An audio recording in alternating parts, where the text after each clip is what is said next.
إياك نعبد وإياك نستعين اهدنا الصراط المستقيم صراط الذين أنعمت عليهم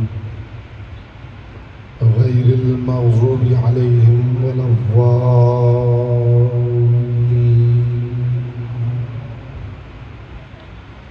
فصل على محمد وآله الطيبين واللعنة الله على أعدائهم أجمعين. مل کے بلند آواز سے صلوات پڑھیں محمد و آل محمد.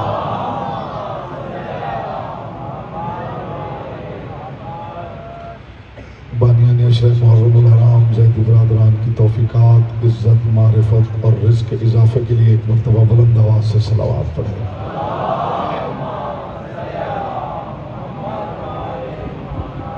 جتنے مومنین تشریف فرما ہیں درود ایسے پڑھیں جیسے پڑھنے کا حق ہے. بلند آواز سے محمد و آل محمد.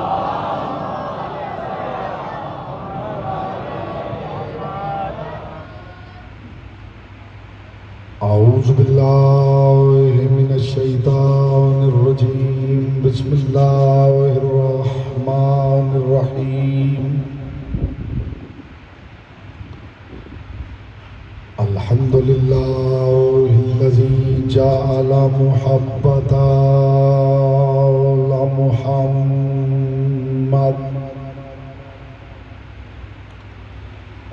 نعیما دائما وحسنا قائما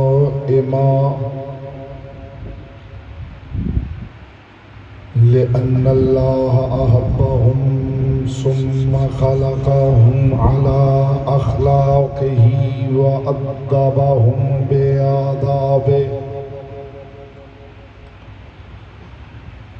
وتربية الخلق وحراستها من دابه ثم خلق الكون والمكان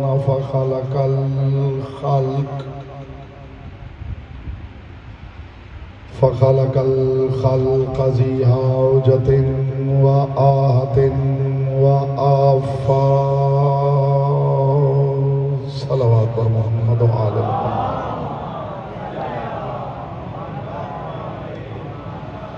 اما بعد فقد قال اللہ تبارک و تعالی فی کلامہ الاعلی وکتابہ المبین والمتین والحسین. بسم اللہ الرحمن الرحیم. قل لا اسألکم علیہ اجرا الا المودۃ فی القربى ومن یقترف حسنة نزد له فیہا حسنا ان اللہ غفور شکور. صلوات پر محمد و آل محمد.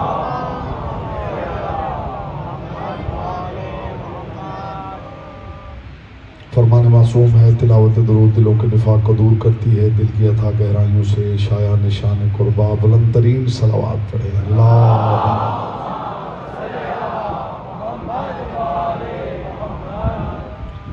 حضرات ذی وقار، محبان آل اطہار، شیعان حیدر کرار، برادران اہل سنت، ساکنان بزم معرفت، سرمستان میکدہ ولایت، بعنوان اجر رسالت میں مسلسل بقدر ظرف، بقدر معرفت، بقدر استعداد عقل و عرفان معروضات آپ کے مقدس اور لطیف سماعتوں کی بارگاہ میں ہدیہ کر رہا ہوں. پروردگار عالم اپنی کتاب لا ریب میں اپنے محبوب اعظم سے مخاطب ہے.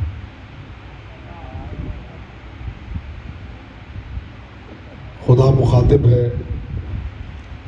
سلطان انبیاء مخاطب ہے. ابتدا میں میری کوشش ہوگی زمینی ذہن زرخیز ہو جائے اور معرفت کا پہلا تخم بو دیا جائے، اور یہی پہلی بات بتائے گی کہ اگلی گفتگو کس معیار پہ مجھے ہدیہ کرنی ہے. خدا اس سے محو گفتگو ہے کہ جس کی زبان پر اپنا کلام جاری کرتے ہوئے خدا کو لہجہ خلق نہیں کرنا پڑتا.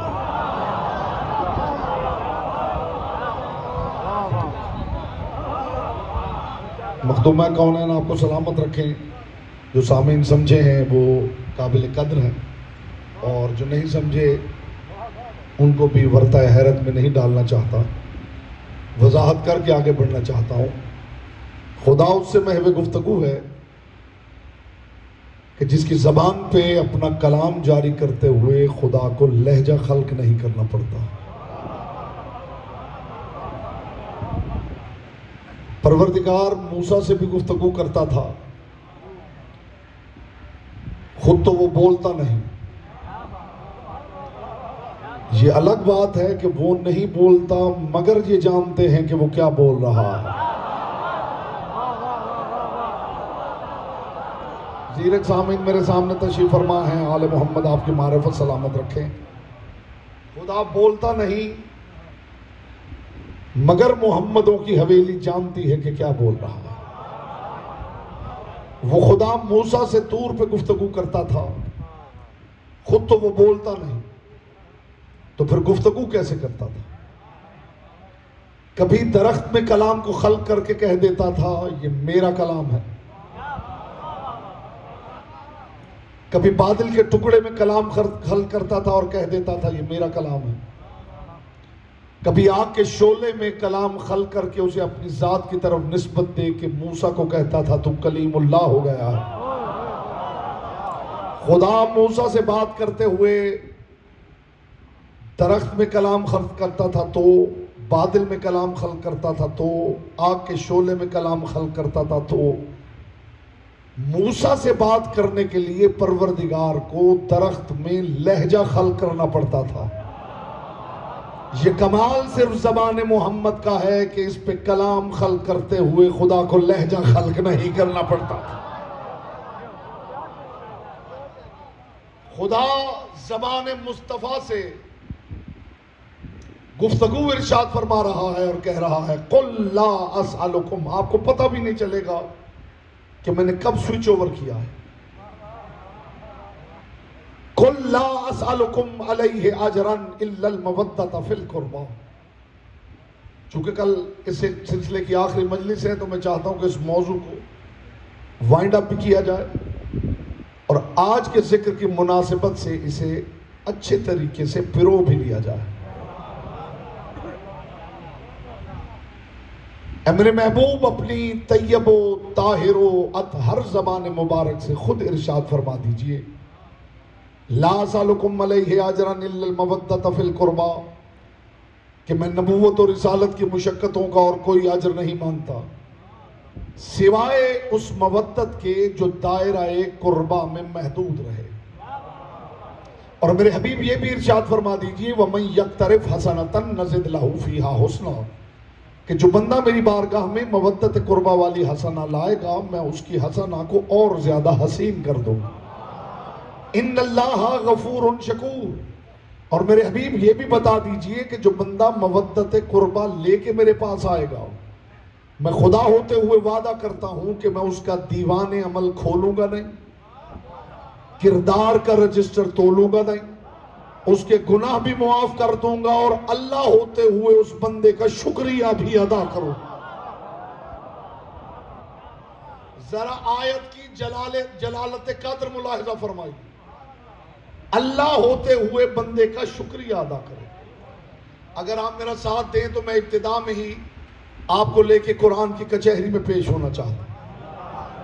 اپنے اپنے شعور کا نوٹ پیڈ کھولیے، فکر کا قلم ہاتھ میں لیجئے. میں قرآن کی آیتیں پڑھتا جاؤں گا، ہر آیت آپ کے منصہ شعور پہ فکر کا ایک نقطہ لگائے. ان نقطوں کو ملاتے چلے جائیے، خط آخری نقطے تک پہنچے گا، آپ کو اجر رسالت نظر آنا شروع ہو جائے گا.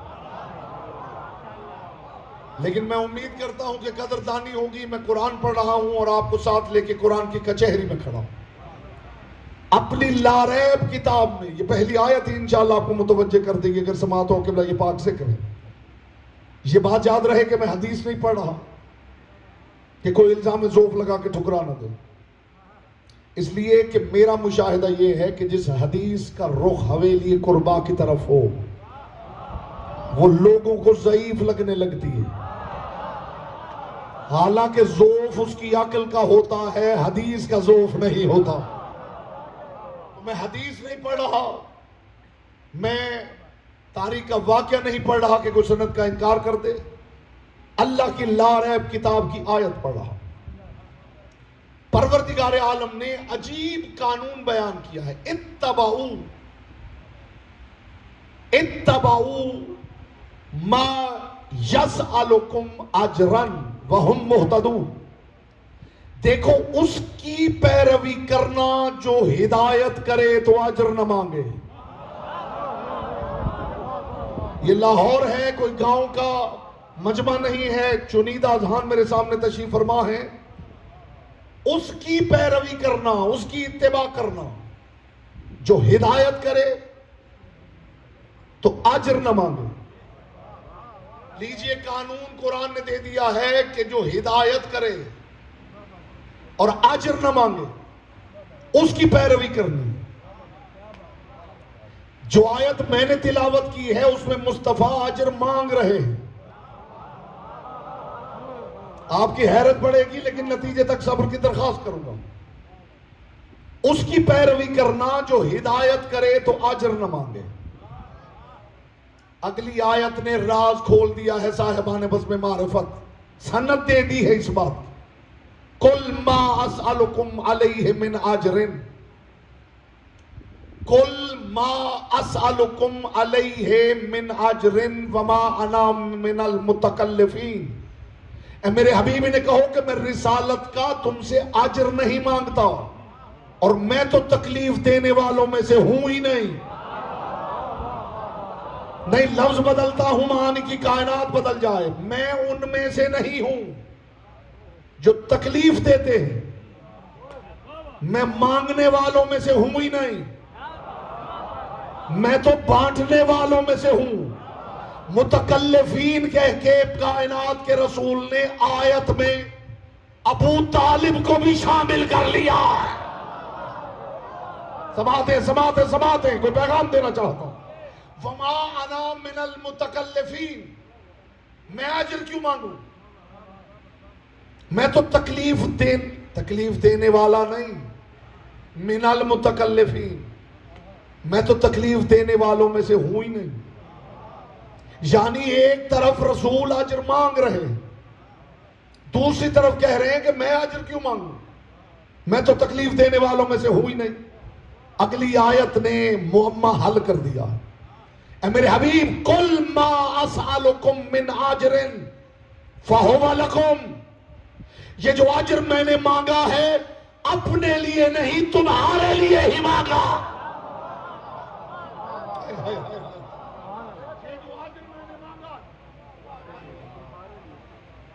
اپنے لیے نہیں، تمہارے لیے۔ میں نے کہا تھا کہ شعور کا جو ورق ہے اس کے اوپر ہر آیت ایک ڈاٹ لگائے گی، اور ڈاٹس کو آپ ملاتے جائیں گے تو آپ کے سامنے تصویر ابھرے گی کہ اجر ہے کیا۔ یہ جو اجر میں نے مانگا ہے اپنے لیے نہیں، فَهُوَ لَكُمْ، یہ تمہارے لیے۔ لیجئے کچھ مسئلہ حل ہو رہا ہے۔ حضور حل ہو رہا ہے یا نہیں مسئلہ؟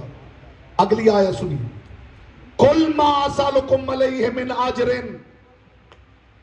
إِلَّا ذِكْرَى لِلْعَالَمِينَ، یہ جو اجر میں نے مانگا ہے یہ تو اصل میں عالمین کو نصیحت کر رہا ہوں۔ آپ فکری طور پہ ساتھ دیں گے تو کوئی نتیجہ ہدیہ کروں گا۔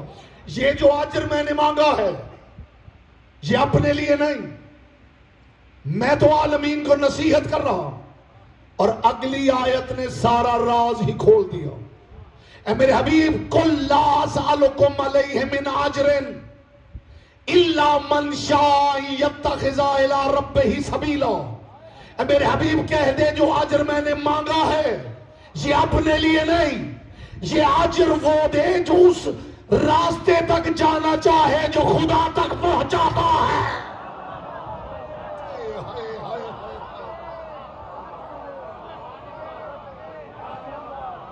جو کانسیپٹ میں پیش کر رہا ہوں اس سے پہلے سماعتوں سے ٹکرایا ہو خاموشی آپ کا حق ہے، ورنہ زبان استعمال کرنا کرنے کا عدل سلمان محمدی بتا چکے. جس نہیں یاد دوہرا دیتا ہوں.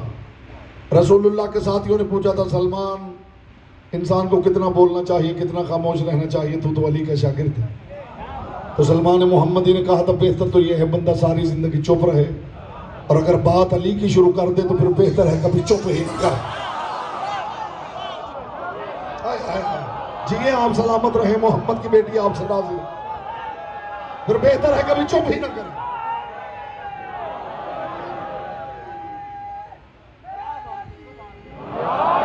جو اجر میں مانگ رہا ہوں اپنے لیے نہیں, الا من شاء یتخذ الی ربہ سبیلا, اجر وہ دے جو اس راستے پہ چلنا چاہے جو خدا تک پہنچاتا ہے. وہ راستہ جو خدا تک پہنچاتا ہے اسے قرآن صراط مستقیم کہتا ہے, اور اسی صراط مستقیم کا نام علی ہے. بولے جس کی زبان ذکر کی امانت ہے. ایک منٹ بات کرنے دیجیے. جی اب لطف لیجئے گا نتیجے کا. اجر وہ دے جو اس راستے تک جانا چاہے جو خدا تک پہنچاتا ہے. جو راستہ خدا تک پہنچاتا ہے اسے قرآن صراط مستقیم کہتا ہے. مصطفیٰ کہتے ہیں اس صراط مستقیم کا نام علی ہے. اب آپ سمجھے رسالت کا اجر علی کے گھر کیوں جا رہا ہے. علی یعنی منافع کاروبار رسالت. جو اس بات کا لطف نہیں لے سکا, علی جی بیٹا, علی آپ سامنے بیٹھے, آپ کی ذمہ داری زیادہ ہے بیٹا. چہرے پہ ذرا نور مودت پھیلا, اور کچھ نہ کر سکیں تو شیعہ چہرہ بنا کے ضرور بیٹھے. جانتے ہیں نا شیعہ چہرہ کون سا ہوتا ہے؟ کائنات کے رسول نے کہا تھا جو علی کا ذکر سنتے ہی کھل اٹھے وہ شیعہ چہرہ ہے.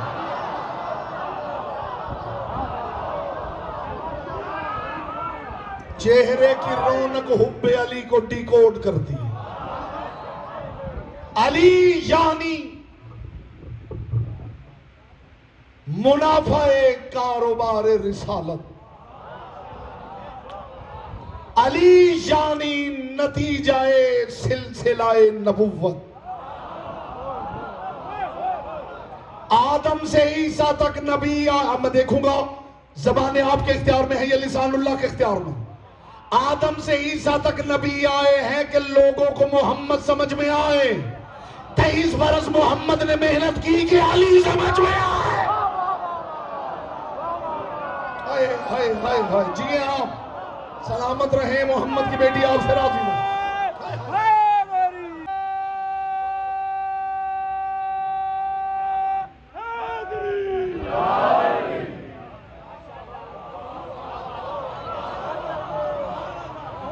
علی یعنی نتیجہ کاروبار رسالت.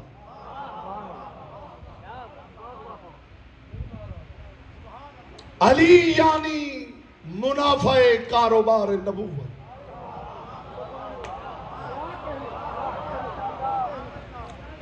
اجر وہ دے جو اس راستے پہ چلنا چاہے جو خدا تک پہنچاتا ہے. یہ واحد راستہ ہے جس پہ خدا چلاتا ہے مگر نہیں چاہتا کہ بندے منزل تک پہنچیں. جی میں نہیں کہہ رہا, اللہ کی لا ریب کتاب میں ہے, اور دن میں 5 نمازوں میں حکم ہے بار بار دعا مانگو اہدنا الصراط المستقیم. پروردگار منزل نہیں چاہیے, بس راستے پہ ہی چلاتا رہے. اس راستے میں گم رہنا ہی تمہاری منزل مقصود ہے. نہیں, جو ہاتھ لیجئے ہے میں دیکھنا چاہتا ہوں. اس راستے پہ قائم رہنا ہی تمہاری منزل مقصود ہے. اس لیے کہ اللہ تک پہنچنے کے لیے علی ہونا واجب ہے.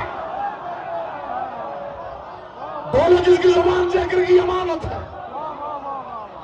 علی شان شاہ, علی شان شاہ, نعرہ حیدری.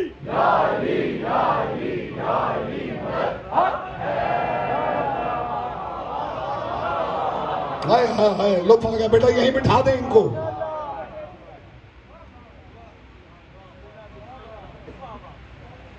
یہ وہ راستہ ہے کہ خدا چاہتا ہی نہیں کہ بندہ منزل تک پہنچے. خدا چاہتا ہے بندہ اسی راہ پہ گمراہ رہے. ہائے ہائے.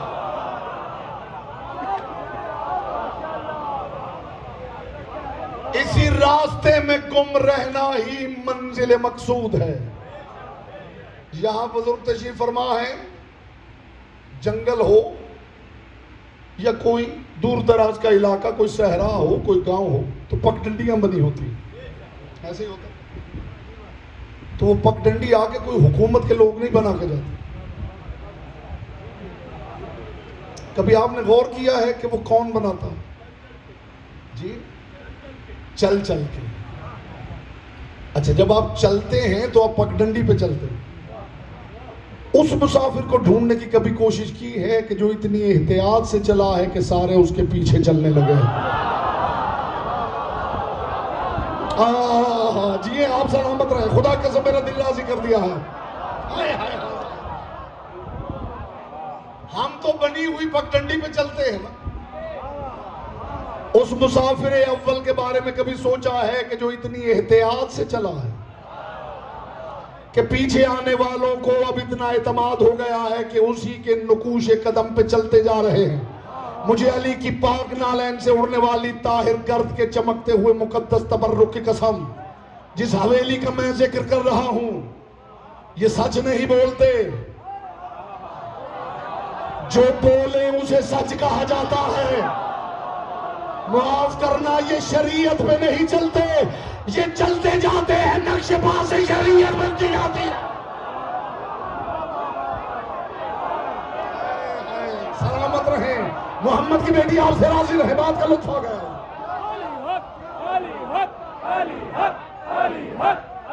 یہاں سے بھائی، یہاں سے.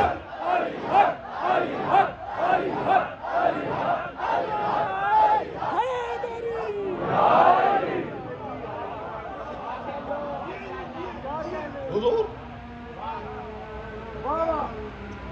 اس مسافر اول کو بھی تو ڈھونڈنا جو ابتدا میں اتنی احتیاط سے چلا ہے کہ نقوش پا سے بننے والی پگڈنڈی کو قرآن نے صراط مستقیم کہہ دیا.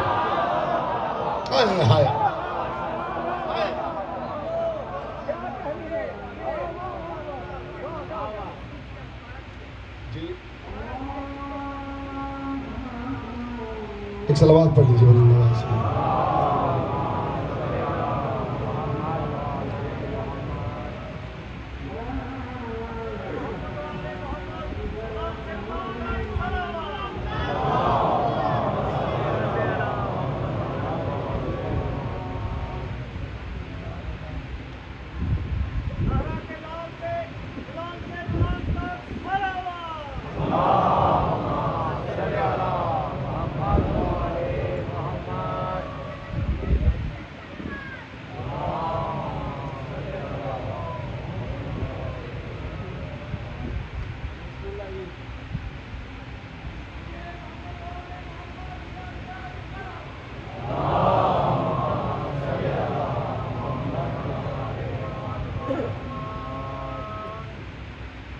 مزاج وہی ہے.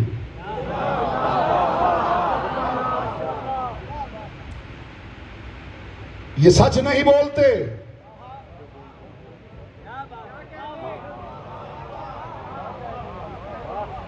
یہ جو بولے اسے سچ کہا جاتا.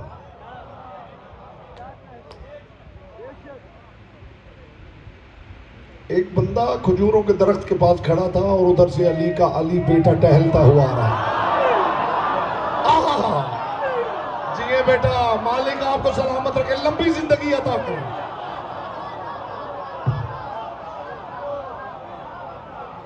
حسن مجتبی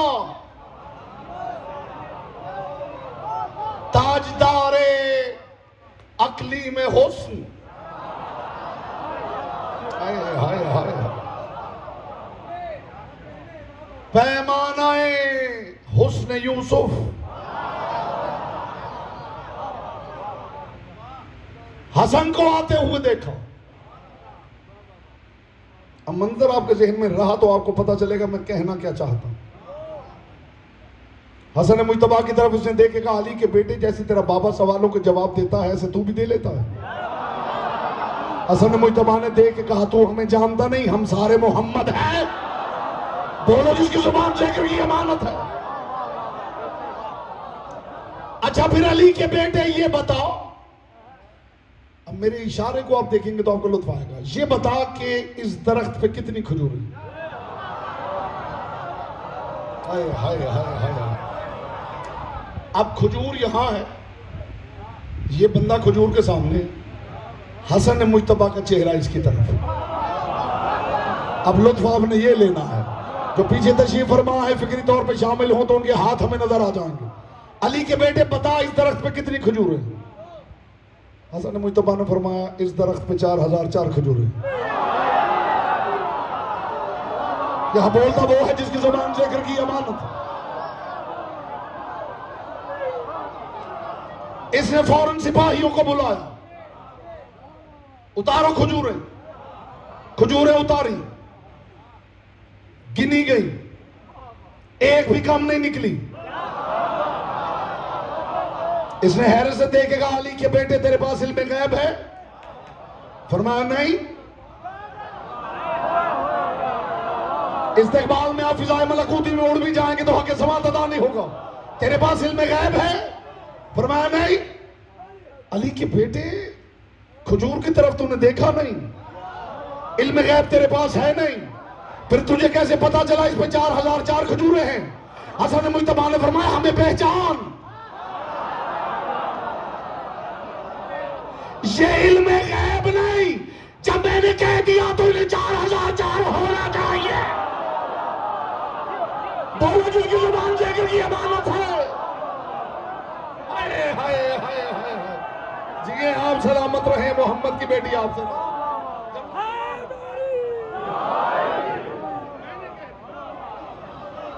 یہ علم غیب نہیں.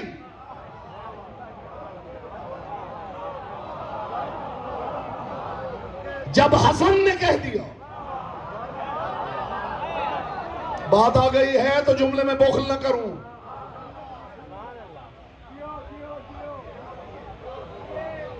امام سے کسی نے پوچھا مولا ہم اکثر بحث کرتے ہیں, کچھ کہتے ہیں آپ کے پاس علم غیب ہے, کچھ کہتے ہیں نہیں, آپ کیا کہتے ہیں؟ فرمایا ہمارے پاس کوئی علم غیب نہیں. حیرت بڑھے تو پھر لطف آتا ہے, پیاس بڑھے تو شربت روح افزا کا لطف دوبالا ہو جائے. آپ کے پاس علم غیب ہے؟ فرمایا نہیں. مولا ہم تو یہی سمجھتے ہیں کہ آپ کے پاس علم غیب ہے. امام نے فرمایا غیب کسے کہتے ہیں؟ مولا جو چھپا ہوا ہو. فرمایا ہم سے تو کچھ چھپا ہوا ہی نہیں. ہائے ہائے ہائے ہائے ہائے. جب کچھ چھپا ہوا ہی نہیں تو علم غیب کیسا؟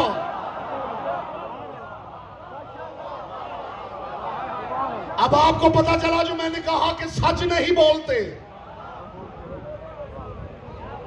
یہ عدل نہیں کرتے, جو یہ کرتے ہیں اسے عدل کہا جاتا ہے. یہ کسی کی بنائی ہوئی پک ڈنڈی پہ نہیں چلتے, جہاں سے یہ گزر جائے صراط مستقیم بن جاتا ہے. وہ مسافر اول کون ہے جو اتنی احتیاط سے گزرا ہے کہ اللہ کی کل مخلوق کے لیے بننے والی پک ڈنڈی کو قرآن نے صراط مستقیم کہہ دیا.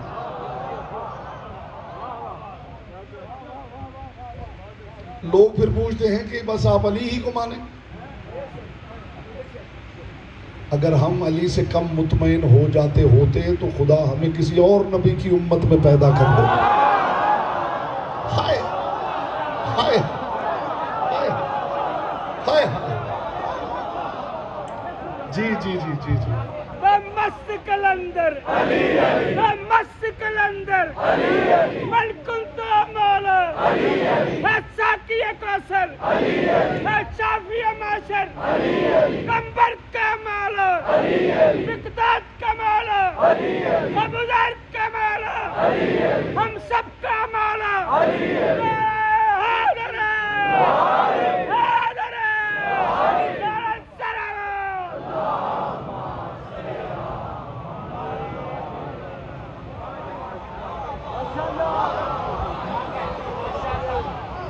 کسی کے نقوش پا سے بننے والی پگڈنڈی پہ چلنے والے لوگ نہیں ہیں یہ چلتے جاتے ہیں اور نقش پا سے شریعت بنتی جاتی ہے. غلط سمجھا ہے جو سمجھا ہے کہ یہ حلال بتانے آئے ہیں، یہ حرام بتانے آئے ہیں. غلط سمجھا ہے جو سمجھا ہے. یہ حلال بتانے آئے، یہ حرام بتانے آئے. بالکل بھی نہیں. میں کہوں تو نہ مانیے، قرآن کہیے تو انکار نہ کیجیے. یحل لہم الطیبات، یہ حلال بتانے نہیں آئے، طیبات کو حلال کرنے آئے ہیں. وَيُحَرِّمُ عَلَيْهُمُ الْخَبَائِثَ، یہ حرام بتانے نہیں آئے. یہ خبائث کو جانتے ہیں تو کہتے ہیں یہ بھی حرام ہے، وہ بھی حرام ہے، وہ بھی حرام ہے. بڑا کانسیپٹ ہے، اگر میں آپ تک پہنچا سکا تو انشاءاللہ آپ کا دل باغ باغ ہو جائے گا اور آپ کو محسوس ہوگا کہ آسمان سے نور اترا ہے اور اتر کے آپ کے قلب میں ٹھہر گیا. تاریخ نے لکھا ہے کہ مدینہ میں ایک جانور آ گیا تھا، حیوان. مدینہ کے لوگ باہر جاتے نہیں تھے، انہوں نے ہاتھی بھی نہیں دیکھا تھا. اسی لیے ابرہہ بن السبا جب آیا تھا تو سارے امنڈ آئے تھے باہر دیکھنے کے لیے، مکی لوگ. وہ جانور بڑا عجیب الخلقت تھا. میں عام طور پہ واقعات نہیں پڑھتا ممبر پہ، لیکن بات ایسی برمحل ہے کہ میں بخل کرنا نہیں چاہتا. اب لوگ اکٹھے ہو گئے ہیں اور گلیوں سے وہ گزر رہا ہے اور لوگ ڈر کے سہم کے دیواروں کے ساتھ کھڑے ہیں اور چیمیں گوئیاں شروع ہو گئی ہیں کہ یہ ہے کیا.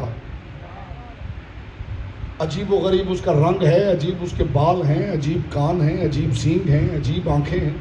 آج تک انہوں نے ایسا حیوان دیکھا ہی نہیں. اب چیمیں گوئیاں شروع ہوئی ہیں کہ یہ ہے کیا. جب کسی نتیجے پہ نہ پہنچ پائے تو سب ایک نتیجے پہ پہنچے کہ علی کو ڈھونڈا جائے. جی ہاں، آپ سلامت رہیں. جو ہاتھ بلند ہوتا ہے وہ کسی مقصد سے بلند ہوتا ہے. جب کسی نتیجے پہ نہ پہنچ پائے تو پھر مل کے اس نتیجے پہ پہنچے کہ علی کو ڈھونڈا جائے. کسی نے علامہ ہلی سے پوچھا تھا کہ اگر یہ لوگ سچے امام نہ تھے تو علی درباروں میں جا کے فیصلے کیوں کرتے تھے؟ ہائے ہائے ہائے ہائے. اگر یہ سچے امام نہ تھے تو علی جا کے، بات اتنی اونچی ہے کہ دھیمی آواز میں کروں تو آپ لطف لیں گے، اگر یہ سچے امام نہ تھے تو علی ان کے درباروں میں جا کے فیصلے کیوں کرتے تھے؟ انہوں نے فرمایا میری اتنی زندگی ہو گئی ہے، یہی بات تو میں سوچ رہا ہوں کہ اگر یہ سچے امام تھے تو فیصلوں کے لیے علی کو کیوں بلوا لیا کرتا ہے. جی آپ سلامت رہے، محمد کی بیٹی آپ سے راضی رہے. اب وہ جانور گزر رہا ہے گلیوں سے اور لوگ سہمے ہوئے دیواروں کے ساتھ. ہے کیا؟ اس کا نام کیا؟ یہ تو کبھی دیکھا ہی نہیں. اب فیصلہ ہوا کہ علی کو ڈھونڈا جائے. آ گئے علی کے دروازے پر. یا علی، وہ ایک جانور ہے گلیوں میں گھوم پھر رہا ہے اور ہمیں یہ پتہ ہی نہیں کہ وہ ہے کیا. تو ذرا مہربانی کریں، چلیں ہمیں بتائیں یہ کیا ہے. علی نے فرمایا ایک لمحہ رکو، میں ذرا گھر سے چھری لے آؤں. اب یہ حیران ہے، علی چھری کیوں لے کے جا رہے ہیں؟ علی نے چھری ہاتھ میں پکڑی ہے. علی گلی میں پہنچے ہیں. یا علی، وہ کھڑا ہے، اندر سے ڈرے ہوئے ہیں. یا علی، وہ کھڑا ہے. علی خرامہ خرامہ آگے بڑھے، اس جانور کے سامنے پہنچے. علی نے دونوں سینگ پکڑے اور سینگ پکڑ کے علی نے یوں کیا اور وہ جانور لیٹ گئے. دامن وقت میں اتنی وسعت نہیں ہوتی ان مجلسوں میں کہ تشریحات عرض کی جائیں. علی نے یوں کیا اور وہ جانور لیٹ گیا. ادھر لیٹا, علی نے چھری پھیری. چھری پھیری اور کہا آ جاؤ, تم کھال اتارو. کھال اتر گئی. تم گوشت بناؤ. گوشت بن گئے. جاؤ گھروں سے کپڑے لے کے آؤ. ہر کوئی کپڑا اٹھا کے آ رہا ہے. علی گوشت بانٹ رہے ہیں.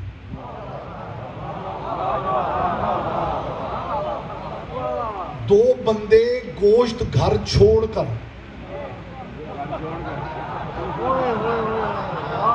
میں آپ کے چہرے دیکھنا چاہتا ہوں, آپ کس حد تک حاضر ہو بیدار. سبحان اللہ, جو سمجھے بلائے کی تحسین. دو بندے گوشت باقاعدہ طور پر گھر چھوڑ کر علی سے پہلے رسول کے پاس آ گئے. یا رسول اللہ, ایک ایسا جانور گلی میں آیا تھا, ایسا اس کا رنگ تھا, ایسا قد تھا, ایسے بال تھے, ایسے کان تھے, عجیب آنکھیں تھی, ایسے سینگ تھے, اتنا اس کا قد تھا, ہم نے زندگی میں ایسا جانور دیکھا ہی نہیں. رسول نے فرمایا پھر؟ یا رسول اللہ کیا بتائے. علی گھر سے چھری لائے اور اسے حلال کر دی. یا رسول اللہ یہ تو بتائیے, اب اتنے میں لوگ پہنچ رہے ہیں, یہ تو بتائیے وہ جانور حلال ہے یا نہیں. جو پیکر رحمت تھا وہ مرقع جلال الہی بن گیا. رسول نے فرمایا ابھی تو بتا رہے ہو علی نے حلال کر دیا, پھر پوچھ رہے ہو حلال ہے یا نہیں. بولنے کی زبان ذکر کی امانت ہے.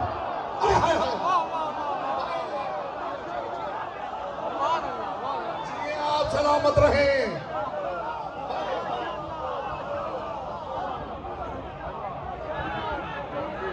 تو بتا رہے ہو کہ علی نے حلال کر دیا. یہاں سے علی حق زبان سے نہیں ہوتا.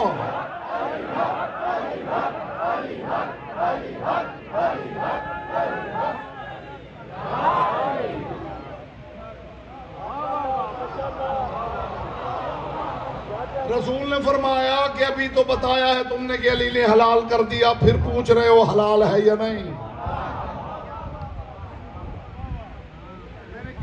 تھا یہ حلال بتانے نہیں آئے.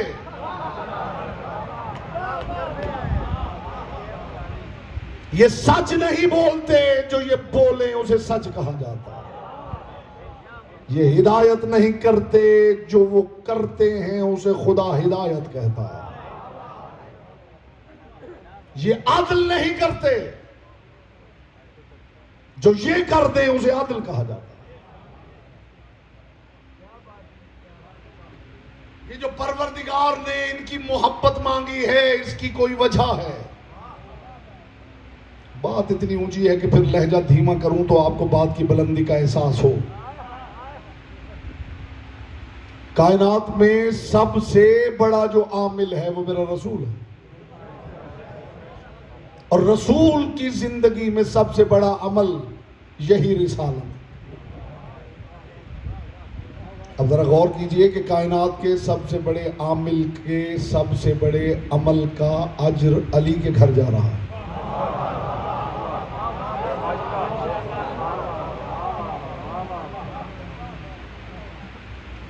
علی سے بچا بچا کے بھیجی گئی عبادتوں کی حیثیت کیا ہے. وہ سمجھے ہیں بولا کہ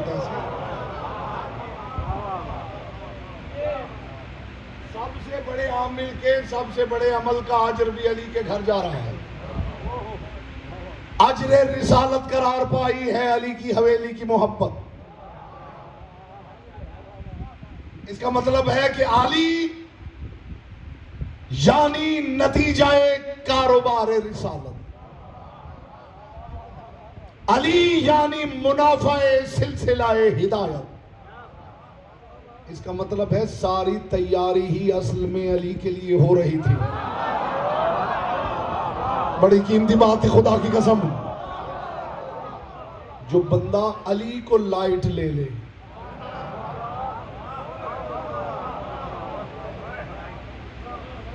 خدا کی قسم اس کا پتہ چلے گا میدان محشر میں. علی کیا ہے اس کا پتہ چلے گا میدان محشر میں. قرآن کہتا ہے یوم تبلی السرائر, تمہیں پتہ چل جائے گا جب محشر میں رازوں کا صندوق کھولا جائے. یہ میں نے قرآن پڑھا، حدیث نہیں کہ کوئی الزام ذوف لگا کے ٹھکرا دے۔ معصوم فرماتے ہیں جب روح یہاں پہنچے گی تو تمہیں پتا چلے گا شیعت کیا ہے۔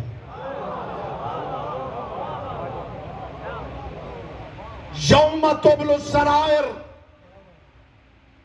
جس دن رازوں کا صندوق کھلے گا، پھر پتا چلے گا کہ علی کیا۔ سلمان محمدی مدائن میں تھے، علی مدینہ میں تھے۔ سمجھیے علی کیا ہے؟ علی کی محبت کو ایسے ہی سوالات نبوتوں کی محنتوں کی اجرت نہیں قرار دیا گیا، اس لیے کہ خدا جانتا ہے جو علی تک پہنچ جائے۔ عیسیٰ نے پاؤں کی ٹھوکر سے مردے زندہ کیے تھے، لوگوں نے دیکھا تو کہا یہی اللہ ہے۔ میری ساری تقریر بھول جائیے گا، اس ایک قیمتی جملے کو یاد رکھیے گا، جب جب آپ سوچیں گے آپ کے سامنے معرفت کا ہزار ہزار دروازہ کھلے گا۔ ان لوگوں کی بیچاروں کی توحید اتنی کچی تھی کہ انہوں نے سمجھا کہ جو مردہ زندہ کرے وہ بندہ رہتا ہی نہیں۔ نہیں آپ نے غور نہیں فرمایا، جس معیار کی میں نے بات کی آپ نے غور نہیں فرمایا۔ ان کا خیال تھا کہ جو ٹھوکر سے مردہ زندہ کرے وہ بندہ رہتا ہی نہیں۔ انہوں نے کہا یہ اللہ ہے۔ یہ تو بعد میں ہمیں علی نے سمجھایا کہ مردے ٹھوکروں سے اٹھا کے بھی بندہ بندہ رہ سکتا ہے۔ ہائے ہائے ہائے ہائے، اگلا جملہ قیمتی ہے، خدا کی قسم اگلا جملہ قیمتی ہے، اگر قدردانی ہوئی تو مجھے لطف آئے گا۔ یہ تو بعد میں میرے آقا علی نے آ کے سمجھایا کہ پاؤں کی ٹھوکر سے مردے زندہ کر کے بھی بندہ بندہ رہ سکتا ہے، اور ہزار مردوں کے پاس گھر والے مصلی پہ نماز پڑھ کے اس سے کہیں زندگی دے اور وہ ایک بھی نہ اٹھائے تو پھر بھی اللہ رہ سکتا ہے۔ آئے ہائے ہائے، یہ راز تھا، خدا کی قسم یہ راز تھا، جو سمجھا ہے اس کے لیے تھا۔ ہائے علی نے یہ راز کھولا کہ جو پاؤں کی ٹھوکر سے مردہ اٹھائے وہ پھر بھی بندہ رہ سکتا، اور علی نے سمجھایا کہ خدا مردہ نہ اٹھائے پھر بھی اللہ رہ سکتا۔ علی نہ ہو تو یہ راز کسی کی سمجھ میں نہ آئے۔ ہاں انہوں نے ایک دو تین مردے اٹھتے دیکھے تو نتیجہ یہی نکالا کہ عیسیٰ خدا ہے۔ ہم نے علی کی ٹھوکر سے سینکڑوں اٹھتے دیکھے، ہمارے گلے میں ہاتھ ڈالو ہم پھر بھی جانتے ہیں علی کی عزت کرنی ہے، اللہ کی عبادت کرنی ہے۔ بولو جی کی زبان ذکر کی امانت ہے۔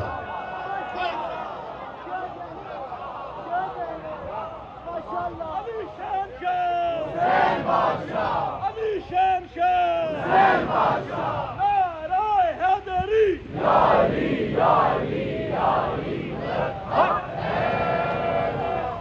یہ مارنا یہ زندہ کرنا، کون سا ہاسپٹل ہے جس میں یہ آیت فرنٹ ڈیسک پہ نہیں لکھی ہوئی وَإِذَا مَرِضْتُ فَهُوَ يَشْفِينِ، جب میں مریض ہوتا ہوں تو وہ شفا دیتا ہے؟ تو ہاسپٹل سے سارے ٹھیک ہو گئی آتے ہیں، آپ رہ گئے ہیں پیچھے۔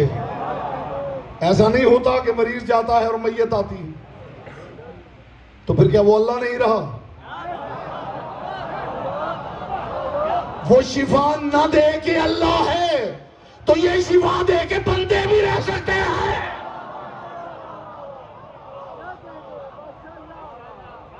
ہر کسی کو شفا دیتا، اس کی حکمت ہے۔ باپ نے بچے کو اختیار دیا ہے کہ جو چاہیے مجھ سے مانگ لو، لیکن اس کا مطلب یہ نہیں کہ باپ پابند ہے کہ جو بچہ مانگے گا باپ ضرور دے گا۔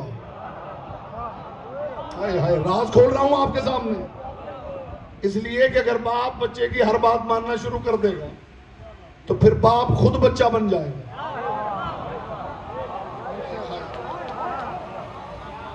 ہزار مریض ٹھیک کر کے بھی ڈاکٹر بندہ ہے۔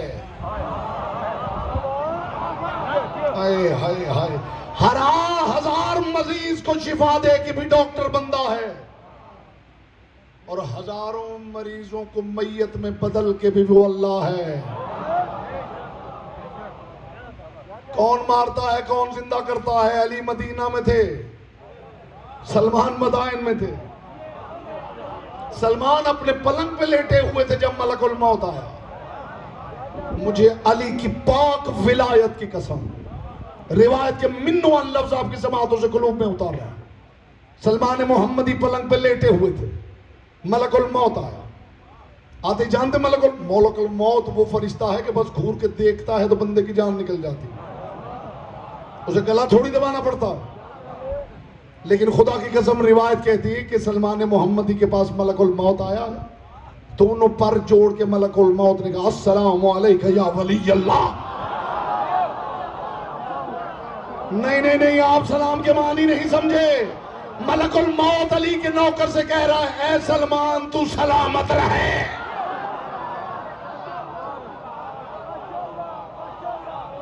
جو پیچھے رہ گیا وہ پھر پیچھے ہی رہ جائے گا۔ بڑی بے نیازی سے سلمان محمدی نے دیکھا ملک الموت کیوں آیا؟ سلمان میں تیری روح قبض کرنے آیا۔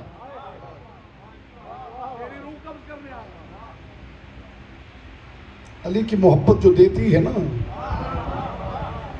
ان کی اگر فہرست بنائیں تو سب سے بڑا انعام ہے بے نیازی۔ علی کی محبت بے نیاز بنا دیتی۔ میں سلمان ملک الموت ہوں، روح قبض کرنے آیا ہوں۔ عجیب بے نیازی سے سلمان محمدی نے دیکھا، ابھی واپس چلا جا، میں تب تک نہیں مروں گا جب تک مدینہ سے میرا آقا علی نہیں آتا۔ پیچھے تو ایک ہی دن رہ گیا ہے نا۔ میں تب تک نہیں مروں گا جب تک مدینہ سے میرا آقا علی نہیں آتا۔ جسے بڑا ناز ہے نا اپنی خاموشی پہ، 30 40 45 50 سال ہو گئے جسے خاموش مجلسیں سن سن کے اب خاموشی میں مکمل مہارت حاصل کر چکا ہوں۔ میں اس ماہر خاموشی کا چہرہ دیکھنا چاہتا ہوں اس جملے کے بعد، کہ اسے اپنی خاموشی پہ کتنا ناز ہے، اور جملہ میں کہوں گا پھر دیکھتا ہوں کہ اس کی خاموشی جیتتی ہے یا ذکر علی کا معجزہ جیتتا ہے۔ سلمان محمدی نے کہا واپس چلا جا ملک الموت، جب تک میرا آقا علی مدینہ سے نہیں آتا میں نہیں مروں گا۔ اب ملک الموت نے ایک قدم آگے بڑھایا، سلمان ٹھیک ہے تو علی کا شاگرد، لیکن میں بھی خدا کا بھیجا ہوا ہوں۔ میں وہ ملک الموت ہوں جس نے سلیمان نبی کو سیڑھی اترنے کی اجازت نہیں دی تھی۔ بس یہ کہنا تھا کہ سلمان نے پشت کا خم سیدھا کر کے کہا ہاں سلیمان کو نہیں دی ہوگی تو نے سیڑھی اترنے کی اجازت، سلیمان کو زہرا نانا نہیں کہتے تھے۔ بولو جس کی زبان ذکر کی امانت ہے۔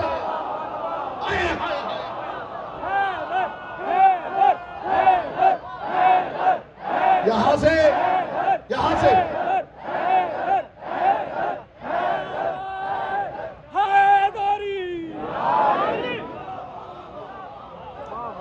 ہاتھ یہی رکھے تو نتیجہ دیا کرو، نہیں دی ہوگی سلیمان نبی کو سیڑھی اترنے کی اجازت، مگر یاد رکھ سلیمان نبی کو زہرا نانا نہیں کہتی تھی۔ ملک الموت پیچھے ہٹا اور کہا سلمان میری مجبوری سمجھ میں خدا کا بھیجا ہوا ہوں، مجھے روح تو قبض کرنی ہے۔ اب جملہ سنیے سلمان کا، روح تو میں لے جاؤں گا۔ ملک الموت نے کہا اور سلمان مسکرا دیے، فرمایا پھر ملک الموت اور زیادہ لطف آئے گا، تو روح لے جا میں پھر بھی نہیں مروں گا۔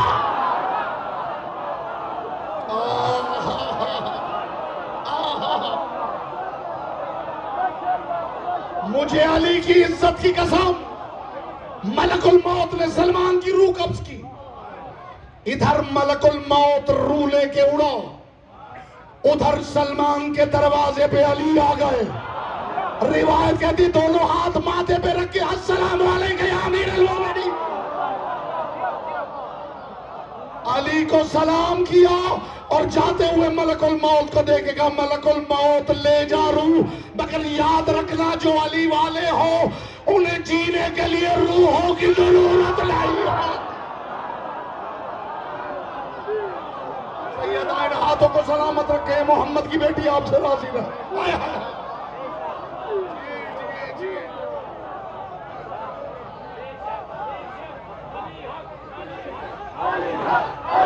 یہاں سے کوئی ہاتھ نیچے نہ رہے جو باہر تشریف فرما.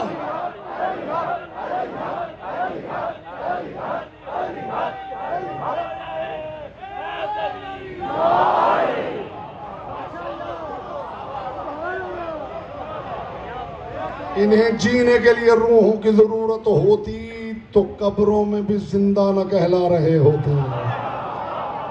ہائے ہائے ہائے.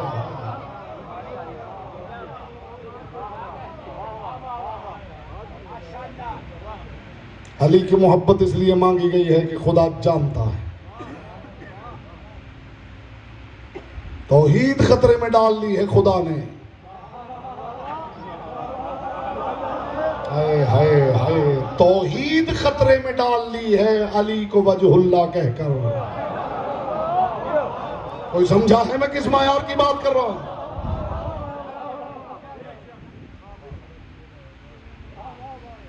آپ کو بھی اپنے اوپر مان ہوگا. توحید خطرے میں ڈال لی ہے پروردگار نے علی کو عین اللہ کہہ کر، اذن اللہ کہہ کر، لسان اللہ کہہ کر، نفس اللہ کہہ کر، وجہ اللہ کہہ کر. مگر خدا جانتا ہے اسے سر تاپا اپنی ذات سے نسبت بھی دے دوں. توحید میری محفوظ ہے، اس لیے کہ یہی علی جب سجدہ کرے گا دنیا خود جان لے گی علی علی ہے، جلی جلی ہے.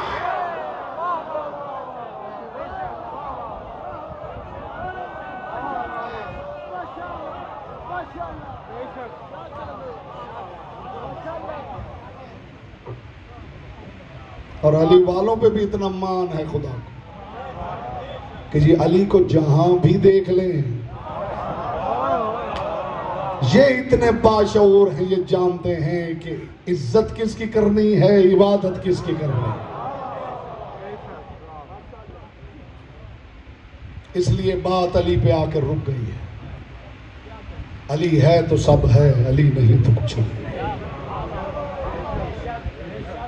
میری پچھلی ساری زندگی کی شعوری کوششوں کا نتیجہ یہ ایک جملہ ہے کہ علی ہے تو سب ہے، علی نہیں تو کچھ نہیں.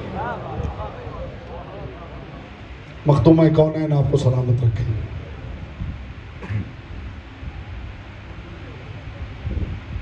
عزادار آتا ہے رونے کے لیے، حسین کے غم کے صدقے میں علی سن کے جاتا ہے. یہ سب سیاہ لباس پہنے ہوئے عزادار یہ رونے آئے. حسین کے آنسوؤں کا صدقہ یہاں سے علی سن کے جاتے ہیں. میں روزانہ آپ کے لیے دعا کرتا ہوں محمد کی بیٹی کسی آنکھ کے کچکول کو یہاں سے خالی نہ بھیجے. آپ بھی دعا کریں بی بی یہاں چل کے آ گئے، ماں بہنوں بیٹیوں کو ساتھ لائے. بی بی کم از کم ایک آنسو کی خیرات ضرور عطا کریں. اس وقت دنیا میں کروڑوں عزادار ہیں جو رونے کے لیے نکلے ہوئے ہیں. یہ جملہ شاید کافی ہو جائے گا عزاداروں کے لیے. کروڑوں عزادار رونے کے لیے نکلے ہوئے ہیں اور صرف 3 بیویاں ہیں جو آنسو اکٹھے کرنے نکلے. مرحبا مرحبا مرحبا مرحبا. اب تو ایک دن کا مہمان ہے نا زہرا کا بیٹا. اگلے سال کون جیے گا، کون رہے گا؟ کتنے چہرے ہیں جو پچھلے سال تھے اس سال نہیں ہیں. جی بھر کے پرسہ دے لیجئے محمد مصطفیٰ کی بیٹی کو. جتنے آنسو سیدہ کے رومال کو ہدیہ ہو جائیں. اور ویسے بھی آج اس کا علم برآمد ہونا ہے.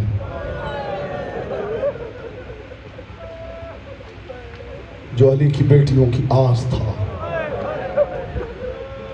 علی کی بیٹیوں کی آس یعنی علمدار عباس.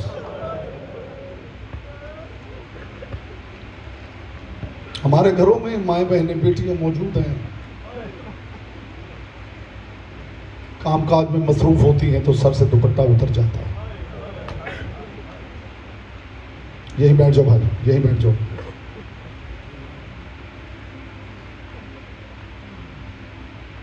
کام کاج میں مصروف ہوتی ہے تو سروں سے دوپٹہ اتر جاتا ہے. اس کے بعد شاید مجھے کچھ کہنا ہی نہ پڑے. لیکن جیسے ہی آزان ہوتی تو آواز آتی، بیٹا مجھے دوپٹہ دو، آزان ہو رہی، کائنات نہ قربان کر دوں۔ تاریخ عرب لکھتی ہے گلی سے عباس گزرتے تھے، عباس کی آواز سن کے گھروں میں بیٹھی مستورات کہتی تھی مجھے چادر لا دو، گلی سے عباس گزر رہا۔ رولاتی یہی بات ہے کہ جس کی آواز سن کے مستورات چادر سر پہ لے لیتی تھی، اللہ جانے ظالم نے نیزے کی انی سے اس کی ملکہ کی چادر کیسے اتاری۔ کیجئے ماتم، کیجئے ماتم، یہاں سب ماتم کرنے کے لیے آئے ہیں، آنے کا مقصد یہ ہے کہ یہاں ماتم کیا جائے، یہ عزا خانہ ہے۔ یہاں شیعہ بھی تشریف فرما ہے، اہل سنت بھی تشریف فرما ہے۔ مالک ہر شیعہ کا عزادار کو اپنا گھر عطا فرمائے، جو چاہتا ہے کہ اسے اپنا گھر نصیب ہو وہ یہ مجرب عمل کرے، تسبیح جناب ام البنین پڑھے، اور پڑھنے کے بعد بی بی سے عہد کرے بی بی اپنا گھر دیں، میں اپنے گھر کی چھت پہ آپ کے بیٹے کا علم نصب کروں۔ پھر دیکھیے کہ جناب ام البنین گھر دیتی ہے یا نہیں۔ جو عزادار گھر بناتا ہے اس کی خواہش ہوتی ہے اس کی چھت پہ عباس کا علم لگے۔ میں دیکھ رہا ہوں ہر آنکھ باوضو ہو گئی ہے، نماز عشق شروع ہوا چاہتی ہے۔ جو اپنے گھر کی چھت پہ علم لگانا چاہے، میرے پاس کتاب کا حوالہ نہیں، کوئی حوالہ نہ مانگے، میرے دل کی بات ہے، کسی کو پسند آئے بسم اللہ، کسی کو نہ پسند آئے اس کی مرضی ہے۔ جو بندہ جو عزادار اپنے گھر کی چھت پہ عباس کا علم لگانا چاہے نا، وہ یاد رکھے کہ اس علم کی 3 شرطیں، شرطیں پوری کر سکے تو علم لگائے۔ سنو گے شرطیں؟ پہلی شرط یہ ہے جس گھر کی چھت پہ عباس کا علم ہو پھر اس گھر میں کوئی پانی ضائع نہ کرے۔ دوسری شرط یہ ہے جس چھت پہ علم عباس کا ہو اس گھر میں کوئی بچی ہو تو اسے کوئی ڈانٹے نہیں۔ اور سب سے بڑی شرط میں ماں بہنوں بیٹیوں کو بتا رہا ہوں، کوئی مستور بغیر چادر کے علم کو سلام کرنے نہ جائے۔ عباس کو زینب ام کلثوم کے ساری یاد آتے، اجرکم اللہ، اجرکم اللہ، اجرکم اللہ۔ علی کی بیٹی فرماتی ہے، علی کی بیٹی جب عباس نے اجازت مانگی ہے نا حسین سے، عباس نے اجازت مانگی ہے قربان ہو جاؤں، جو شہزادہ بھی زین سے گرا ہے۔ خیموں میں سے بیویوں کی آواز بلند ہوئی، اکبر نے زین چھوڑی، 64 بیویوں کی آواز بلند ہوئی، واہ محمدہ، اکبر نہیں گرا ہمارا محمد گر گیا ہے۔ اونو محمد گرے، بیویوں کی آواز بلند ہوئی، واہ غربتا، ہائے ہم غریب ہو گئے۔ ایک آواز عجیب ابری جب قاسم نے زین چھوڑی،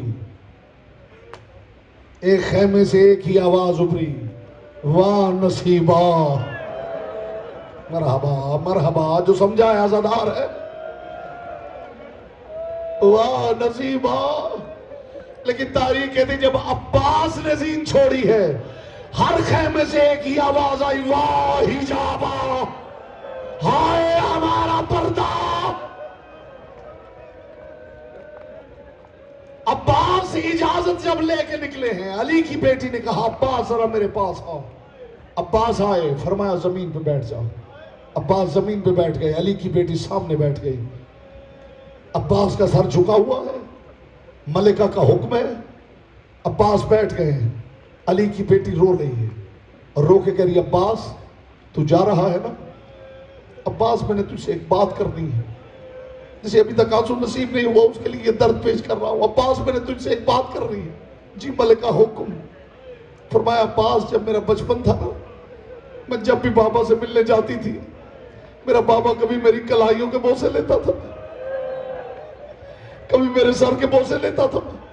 بابا کچھ دیر گزرنے کے بعد عباس میں نے بابا سے پوچھا بابا میں جب بھی آتی ہوں کبھی آپ کلائیاں چومتے ہیں کبھی میرا سر چومتے ہیں، بابا یہ تو بتائیے آپ ایسا کیوں کرتے ہیں؟ عباس جانتے ہو بابا نے کیا کہا؟ میرے سر کا بوسہ لے کے کہا زینب یہ کلائیاں اس لیے چومتا ہوں کہ ان کلائیوں میں رسیاں ڈال دی جائیں گی، اور سر اس لیے چومتا ہوں اس سر سے چادر اتر جائے گی۔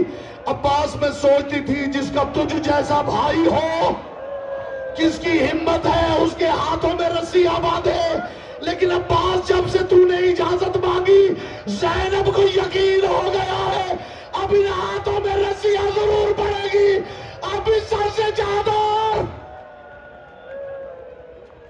کیجئے ماتم، کیجئے ماتم، حوصلے کے ساتھ ماتم کرتے آئیے، دعائیں دلوں میں رکھ کے باب الحوائج کا ذکر ہے۔ عباس اب مجھے یقین ہو گیا ان ہاتھوں میں رسیاں ضرور پڑیں گی، اس سر سے چادر ضرور اترے گی۔ عباس گیا تھا پانی لینے، آغا حسین بخش جاڑا اللہ مقامہ، انہوں نے لکھا کہ عباس فوج سے لڑتا ہوا اشل نامی گھوڑے کو فرات میں اتارا، عباس نے پانی چلو میں بھرا تھا فوج یزید کو دکھانے کے لیے، مگر وہ فرماتے اتفاق سے جس طرف فوج یزید کا دستہ تھا اسی طرف پیچھے سکینہ کا خیمہ تھا۔ ہائے ہائے ہائے ہائے ہائے، فرماتے عباس نے پانی تو اٹھایا تھا فوج کو دکھانے کے لیے، سکینہ کے خیمے پہ نگاہ پڑی، عباس کے دل میں آیا غلام پانی لے کے کھڑا ہے، سردار کی بیٹی پیاسی ہے۔ وہ فرماتے بس یہ سوچنا تھا، عباس نے پانی گرا دیا، اپنی ابا سے اپنے ہاتھ خوش کر کے دعا کے لیے ہاتھ اٹھا دیے، پروردگار غلام کے ہاتھ بھیگ گئے، سردار کی بیٹی پیاسی ہے، مالک حق وفا تبادہ ہو، میری لاش سکینہ کے سامنے جائے، میرے ہاتھ نہ جائے، ہاتھ یہی رہ گئے، کٹا ہوا بدن۔ ماتم ماتم ماتم ماتم کرتے ہوئے مالک مجھے ہمت دے کہ میں شہادت کا جملہ پڑھوں اور آپ کو ہمت دے کہ جی بھر کے محمد کی بیٹی کو پرسہ دیں۔ عباس سکینہ کی مشک منہ میں دبائے ہوئے، جو بھی گرا ہے اس نے حسین کو مدد کے لیے پکارا ہے، مدد سے پکارا جاتا ہے منہ سے۔ عباس کے منہ میں مشک کے تسمے ہیں، بغیر پکارے ہی مر گیا ام البنین کا بیٹا۔ عزادارو مشک لے کے عباس آ رہا تھا، کسی نے کمان سے تیر چھوڑا، اب تیاری کرنا عزادارو، کسی نے کمان سے تیر چھوڑا، سیدھا عباس کی آنکھ میں لگا، ایک ملعون آگے بڑھا، اس نے دونوں بازو کاٹ دیے، عباس منہ کے بل زمین پہ گرا، جو تیر ادھر سے لگا تھا۔ اس کے بعد کچھ پڑھنے کی ضرورت ہے، جو تیر ادھر سے لگا تھا وہ تیر پار ہو گیا، زہرا کا لال اٹھتا گرتا عباس کے قریب آیا، ابھی حسین کچھ قدم دور تھے کہ عباس کا کٹا ہوا بازو کسی ظالم نے نیزے پہ اٹھا لیا، یہ ہلا رہا تھا، حسین یہی بازو تھا جس کے سہارے تیری بہنیں ماتم کرو۔